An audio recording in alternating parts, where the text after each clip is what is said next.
Bien, voy a empezar a explicar el libro. Es de Segura Sánchez y Barbados de 1995, Análisis funcional de la conducta, un modelo explicativo.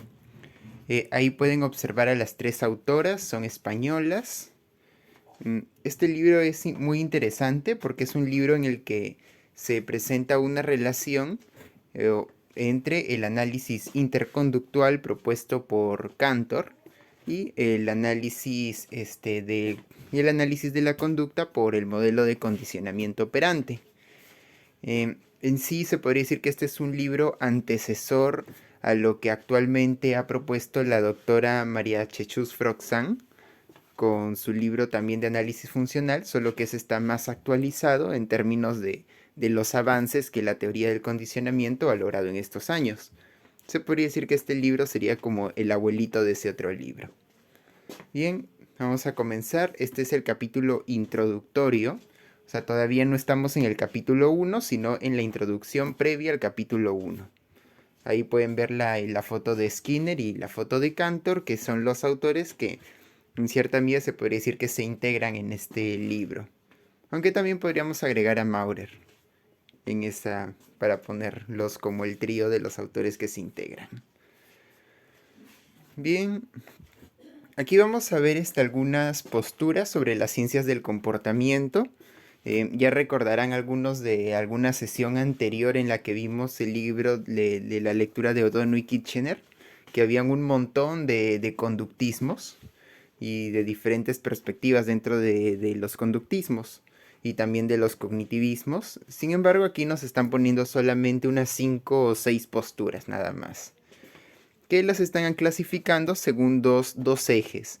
Según el grado de conocimiento de las bases científicas, teóricas y metodológicas de las ciencias del comportamiento, o sea, qué tanto saben sobre ciencias del comportamiento, y según el grado de divergencia, negación o superación de las ciencias del comportamiento, o sea, qué tanto difieren de lo que se puede decir, ¿no? Como ciencia del comportamiento.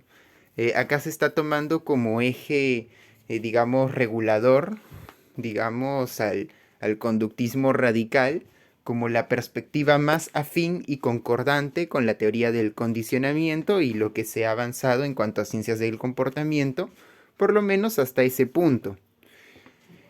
Y digamos que se puede decir de que el conductismo radical junto con el interconductismo de Cantor, con su teoría del segmento conductual y la teoría del desligamiento funcional de Emilio Ribes, que sería la teoría de la conducta, del libro que sacó con Ribes y López, serían propuestas que también tendrían un alto grado de conocimiento sobre la teoría, sobre las ciencias del comportamiento.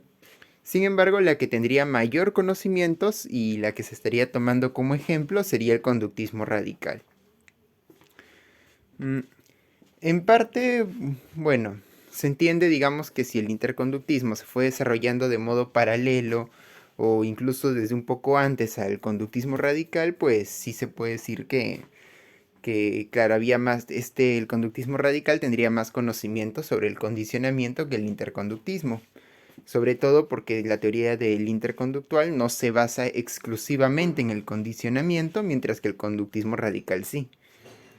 Por otro lado, la teoría de la conducta de Ribes, su teoría del desligamiento, pues esta se diverge tanto que propone una teoría distinta. Sin embargo, y bueno, se puede decir de que la teoría de Ribes es bastante conocedora, o sea, sí tiene un conocimiento del condicionamiento muy alto, sobre todo porque es una teoría que parte de hecho de conocerla tan bien a la teoría del condicionamiento que se puede dar cuenta de cuáles son sus deficiencias y limitaciones y a partir de ahí plantear alternativas para poder superar esas deficiencias.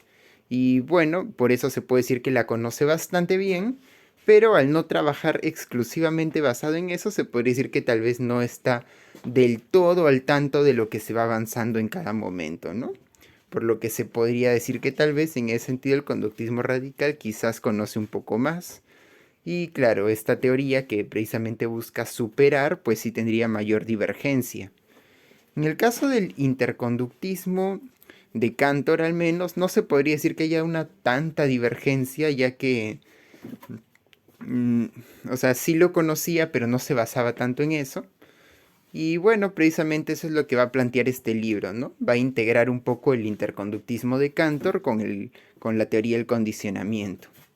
Y la teoría del desligamiento no la va a tomar muy en cuenta porque esa ya se aleja más de lo que sería el condicionamiento.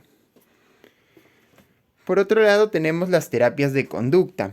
Las terapias de conducta podemos ver que en cuanto a divergencia, no se distancia mucho del conductismo radical. O sea, está bastante de acuerdo con con lo que plantea epistemológicamente, pero sí, digamos que en cuanto a conocimientos está bastante bajo, precisamente porque muchas veces los terapeutas de conducta pues se centran mucho en conocer lo que son las técnicas de modificación de conducta, se centran en conocer los métodos para evaluar conductas en términos de medición, de evaluación funcional, como en este libro, pero no se centran mucho en conocer los principios o leyes teóricas en las que se basa el condicionamiento, o sea, en lo que sería el AEC, como que no lo estudian mucho y como que no están del todo interesados, ¿no? Entonces, como no lo conocen mucho, pues vemos que en grado de conocimiento están bastante bajos, aunque sí están bastante cercanos en cuanto a aceptación de las bases conductuales.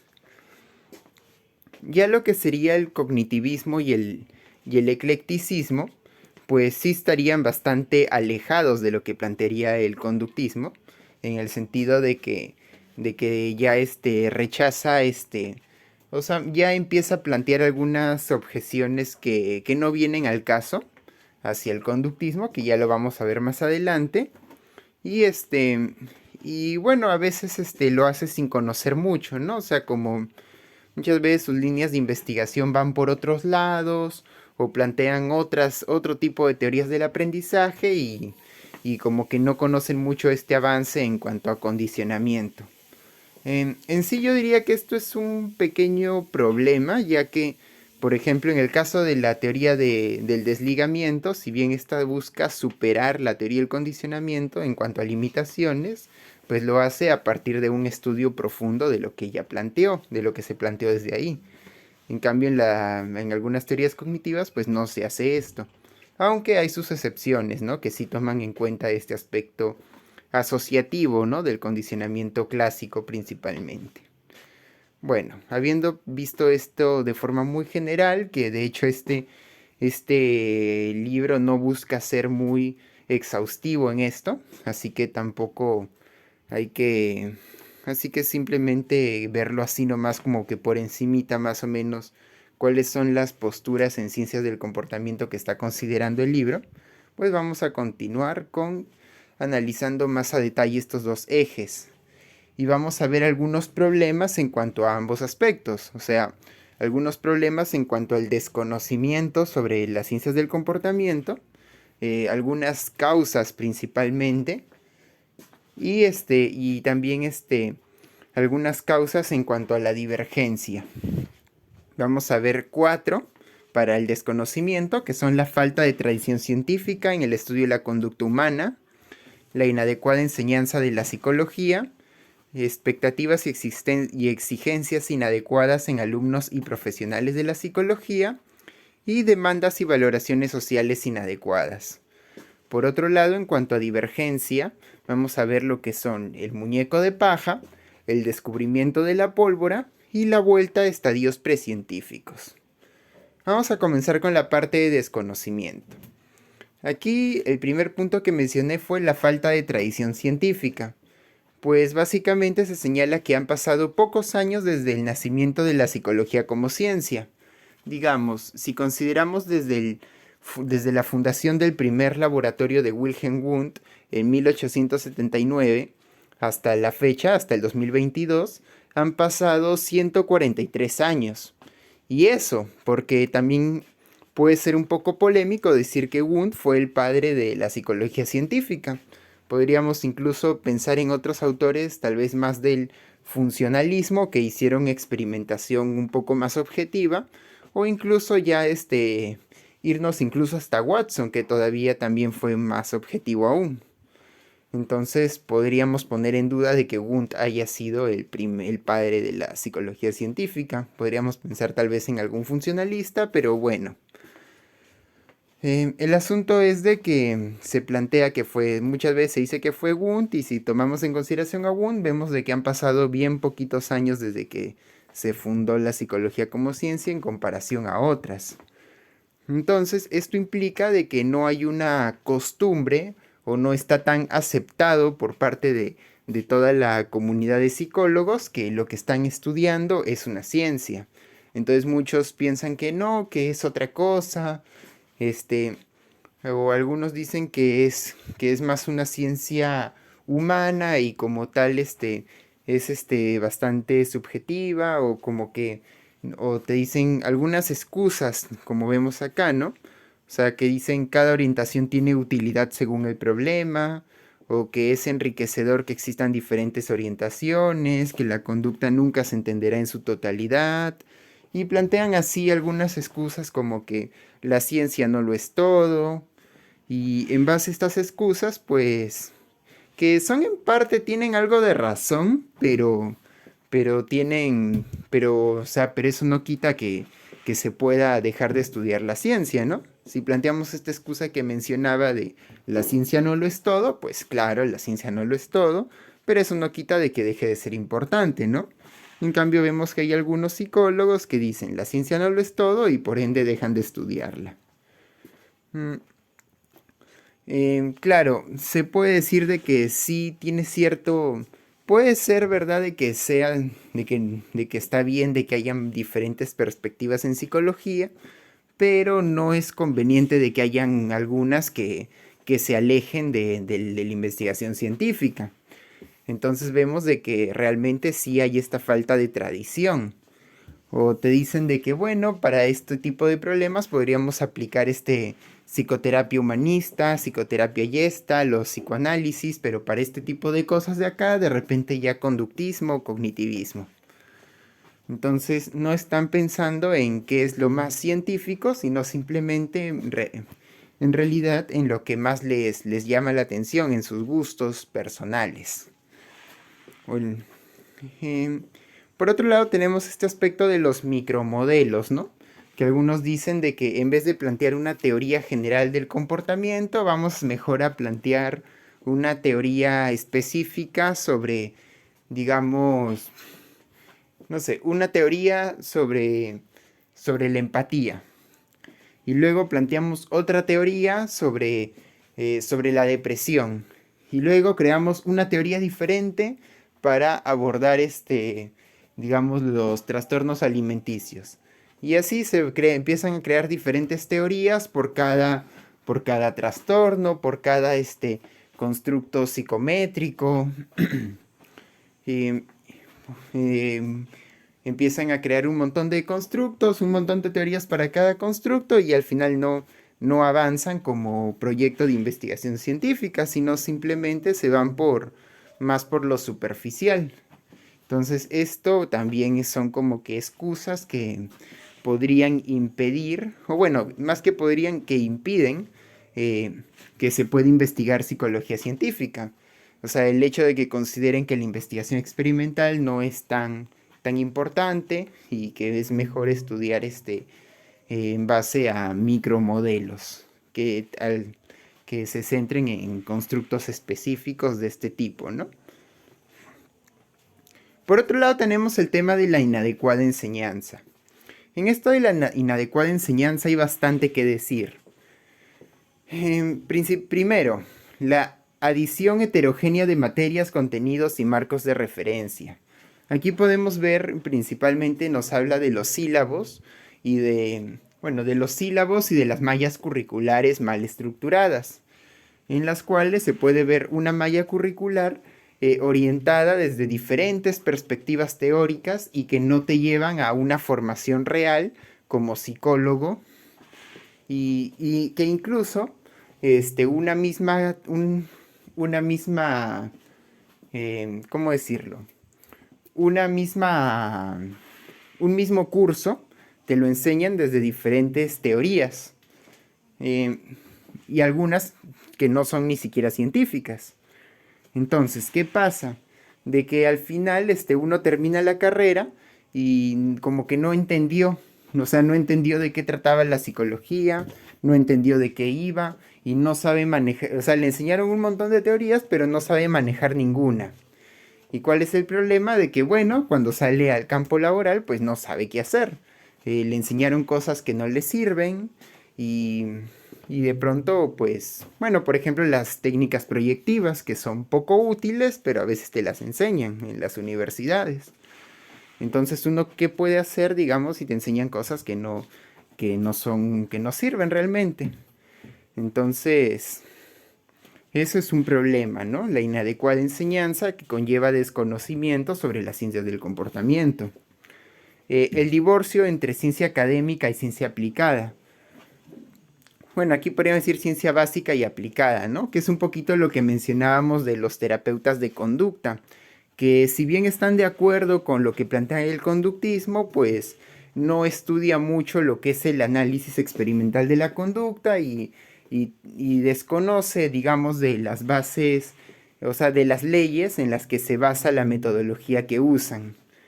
Entonces, como no se ponen a estudiar este aspecto más de ciencia básica, pues, sino solamente aplicada, pues, como que termina habiendo una desconexión y a veces terminan incluso implementando o integrando cosas que no tienen nada que ver con la teoría científica, sino que simplemente inventan lo que se les ocurre.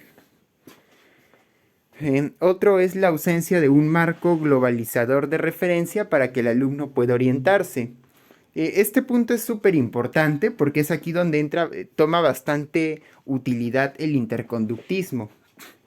O sea, si vemos de que hay un montón de perspectivas teóricas y uno no sabe por dónde ir, pues yo considero que el interconductismo puede ser bastante conveniente, ya que este es una perspectiva que nos plantea de forma muy ordenada todos los eventos psicológicos. O sea, te plantea que es un campo conductual y luego te plantea cuáles son sus partes, que son tres: la función estímulo-respuesta, los factores disposicionales y los medios de contacto. A partir de estas categorías, de estos constructos teóricos, uno puede analizar un montón de eventos, prácticamente cualquier comportamiento. Entonces es como estudiar psicología general. Podemos ver este mapa conceptual. Bueno, este no es un mapa conceptual, pero podríamos imaginarlo un momento. Que de hecho la próxima semana lo vamos a repasar. Donde está arribita la cabeza, campo conductual, baja una ramita, función estímulo-respuesta, factores disposicionales y medio de contacto, ¿no? Tres ramitas que bajan del título del mapa conceptual. Y a partir de ahí van bajando más ramitas. Entonces, podríamos entender como toda la psicología resumida en un solo esquema, ¿no? Eso es algo que yo diría bastante práctico y que nos permite entender las diferentes perspectivas que hay en psicología, como por ejemplo las teorías del condicionamiento, la teoría del desligamiento y las otras teorías que van surgiendo, al menos dentro del conductismo. También algunas con teorías cognitivas también se puede hacer, mm, pero es más fácil y habrían menos objeciones con las teorías conductuales. Y bueno, el siguiente punto es la didáctica sin base científica. Este es otro punto también bastante controvertido, porque hay muchas veces en las que un profesor en la universidad, bueno, o sea, en las universidades suelen haber pocos profesores conductistas, pero, pero los hay. Pocos, pero los suele haber, al menos uno. ¿Cuál es el problema? De que estos no parecen conductistas. ¿A qué me refiero? De que uno lleva una clase con ellos y ellos entran a la clase y empiezan a hablar y siguen hablando. Y pasan 10, 15, 20, 30 minutos y siguen hablando. Y al final uno se pregunta, ¿en qué momento me van a enseñar alguna habilidad, alguna competencia o en qué momento se aseguran de que estemos entendiendo o aprendiendo lo que él está hablando. Pues no lo hacen, simplemente hablan, hablan, hablan, hablan y al cabo de 1 o 2 meses toman un examen y 1 o 2 meses más toman otro examen y ven si es que te acordaste de todo lo que dijo. Entonces, lógicamente, pues ahí este sería un conductista de, digamos, de boca. O sea, porque realmente se dice conductista, pero no enseña como conductista. O sea, porque al final está haciendo una clase tan unidireccional como lo haría cualquier psicólogo de cualquier otra perspectiva. O sea, no está, o sea, para decirlo con mayor claridad, es alguien que habla mucho de psicología basada en evidencia, pero al final sus clases no se basan en evidencia. O sea, no busca hacer una clase en la que se asegure de que sus alumnos desarrollen habilidades y donde constantemente esté evaluando que estas habilidades se estén logrando. Simplemente es un profesor que está ahí de, digamos, de finta, por decirlo.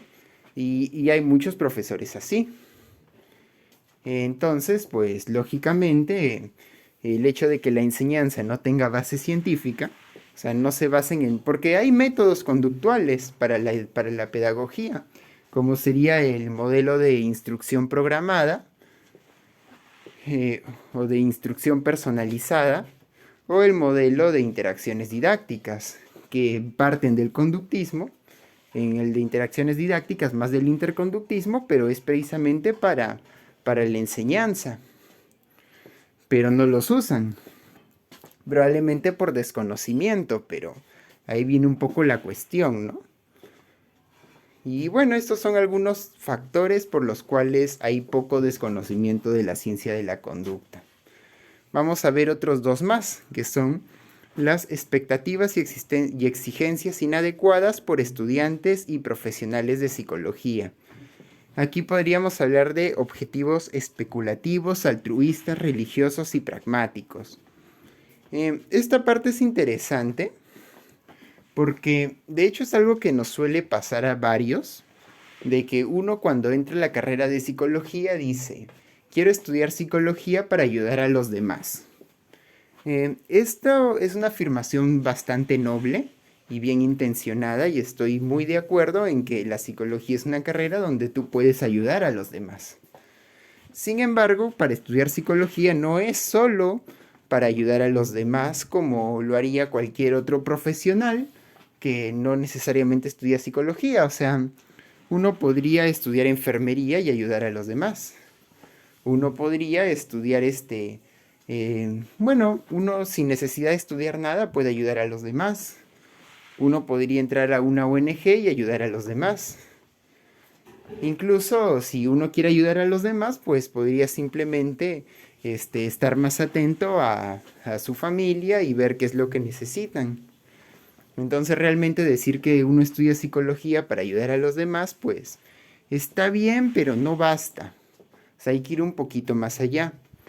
Y es que para estudiar psicología uno tiene que hacerlo no solo porque quiere ayudar a los demás, sino que quiere hacerlo a partir de la investigación científica sobre el comportamiento. Si es alguien a quien no le interesa mucho la ciencia, pues, pero sí le interesa ayudar a los demás, pues sería mejor que vaya a otra carrera. Y esto es algo sumamente importante porque precisamente hay personas que, precisamente por el desconocimiento sobre de qué trata la psicología, antes de ingresar a la carrera, pues termina como que se van más o sea, como que dicen, a mí no me gusta la ciencia, pero quiero ayudar a las demás, entonces, o me gusta escucharlos, me gusta entenderlos, comprenderlos y darles consejo. Está bien que te guste todo eso, pero si no te gusta la ciencia, no te gusta la investigación científica, pues sería mejor de que vayas a otra carrera. Mm, ese también, eso es lo que yo diría, ¿no? O sea, la psicología es una disciplina científica, entonces si no te atrae eso, pues, pues sería mejor que no estudiese aquí. Y de hecho yo diría de que también este es uno de los motivos por los cuales hay muchos humanistas y psicoanalistas. Y es que puede ser que hayan entrado a la carrera con un interés o con una apreciación diferente de lo que es la psicología, y luego cuando entraron se dieron cuenta tal vez de que iba más por el lado de la ciencia y decían, no, pero a mí no me gusta hacer ciencia. Entonces encontraron su lugar en estas perspectivas que se alejan precisamente de la ciencia, ¿no? Entonces yo diría que eso sería un motivo por el cual hay muchos humanistas y psicoanalistas. Un poquito un problema de orientación vocacional, se puede decir que es, en parte. Hay otro aspecto que dice en demandas y valoraciones sociales inadecuadas, en políticas públicas, centros de salud, centros educativos y empresariales. Aquí yo más que nada resaltaría el tema tal vez de las políticas públicas, que puede ser un poco problemático en cuanto a la labor en cuanto a regular la labor de los psicólogos. Lo resaltaría un poco más como algo más difícil de controlar, precisamente porque al ser más una cuestión política, jurídica, social, entonces como que rebasa un poco el alcance o el bagaje teórico que un psicólogo puede manejar. Pero también es como que inconveniente que alguien que no sabe de psicología haga políticas públicas. Entonces es como que conveniente, ¿no? Es inconveniente, digamos, sería más bien tal vez que se pueda para que se planteen de forma más sensata, tal vez alguien que sepa tanto de psicología como de ciencias sociales y administración pública. Pero si no se lleva todo este trabajo así de conocer de diferentes disciplinas y trabajar de forma interdisciplinaria, pues sería mejor de que bueno, hay esos problemitas que se dan, ¿no? De que a veces hay como que huelgas o estas marchas también que habían por el tema de la ley de salud mental, que no estaban de acuerdo. O incluso, ¿no? Que le digan ley de salud mental. O sea, también es como que, o sea, asumiendo que existe algo así como una salud mental. Entonces ahí hay como que ciertos problemas que para poder atender sería, o sea, de que sería complicado si es que no se sabe tanto de administración pública, psicología y ciencias sociales, ¿no? En cuanto a los centros de salud, educativos y empresariales, pues acá también se puede decir de que es cierto de que a veces las personas que nos podrían contratar en estos centros, pues podrían no saber cuál es el trabajo del psicólogo o incluso menospreciarlo o o, o quererlo mandonear o decirle cómo hacer su trabajo. Sin embargo, aquí creo que no hay mucho problema, creo que más que nada es una cuestión de que el psicólogo tenga claro qué es lo que sabe hacer, qué es lo que puede aportar a estas empresas y les pueda decir, ¿no? Digamos, o sea, pueda atender a sus necesidades, a sus preocupaciones y les pueda retroalimentar en cómo puede ayudarlos, qué es lo que puede hacer, a dónde va a ir para de esta forma conseguir poder darle solución al problema que necesita, pero desde una perspectiva psicológica.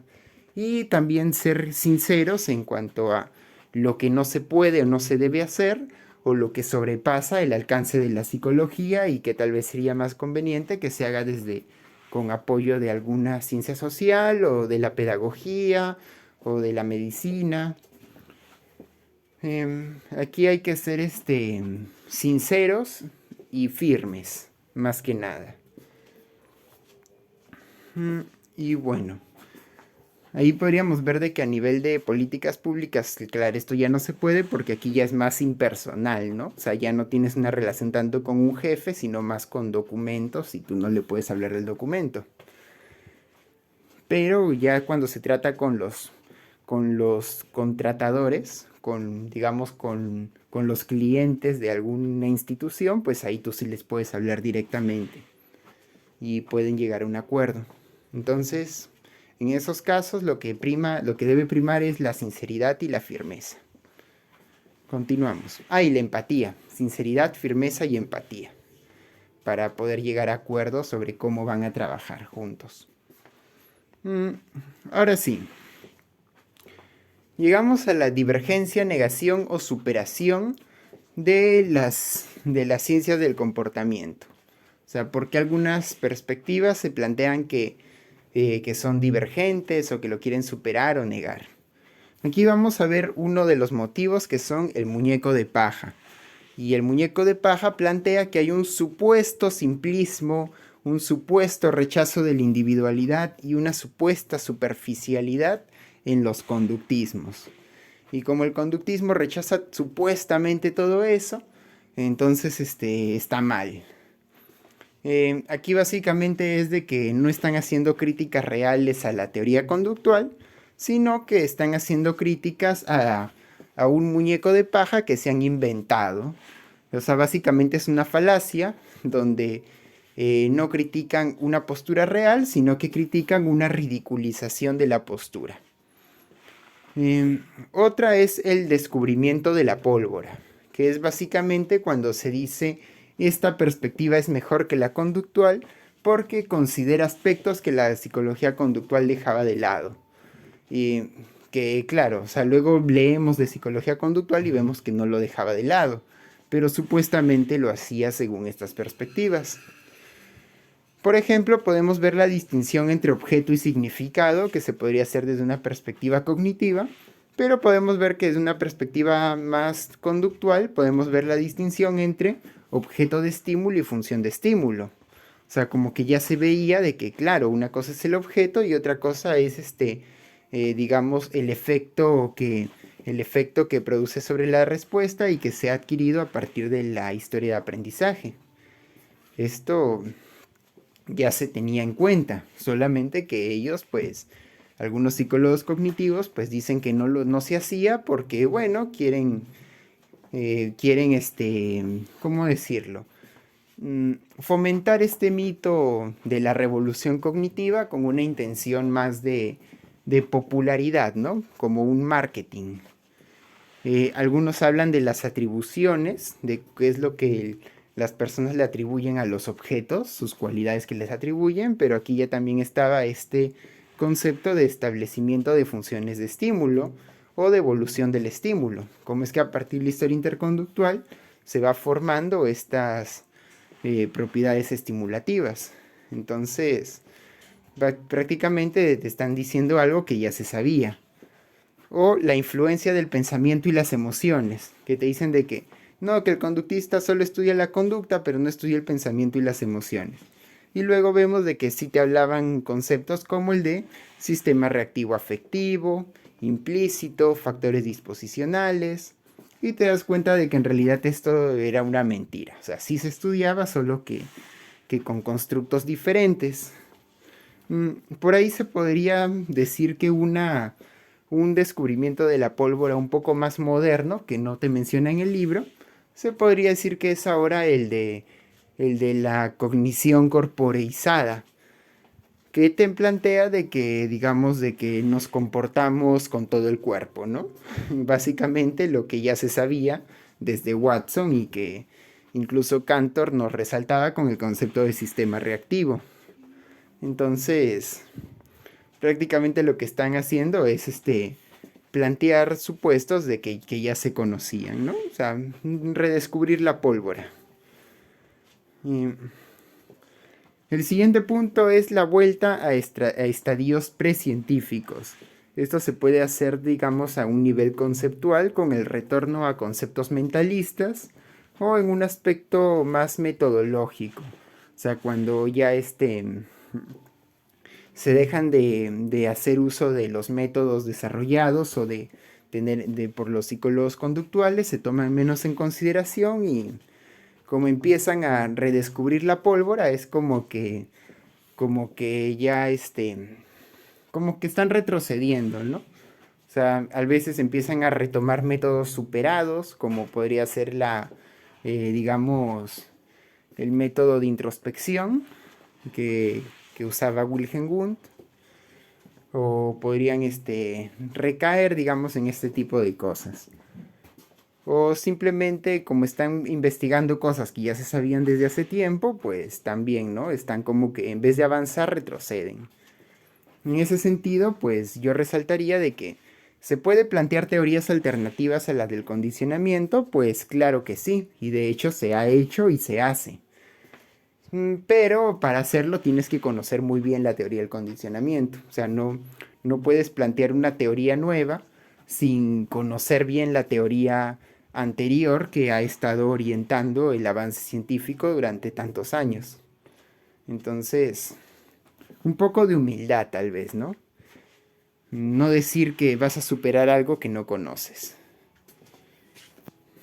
Y bueno, habiendo visto estos aspectos, pues nos vamos al, bueno, ya ver lo que vamos a abordar la próxima semana, que ya sería el capítulo 1, que sería la evolución de los modelos explicativos del comportamiento humano en psicología científica. Vamos a ver dos tipos de modelos, que serían los relacionales, que en el libro te aparecen como de condicionamiento directo, que se podrían entender como estímulo bicondicional respuesta, y los modelos mediacionales, que plantean una perspectiva más de estímulo, organismo, respuesta. Y bueno, esto sería todo y hasta la próxima. Bye.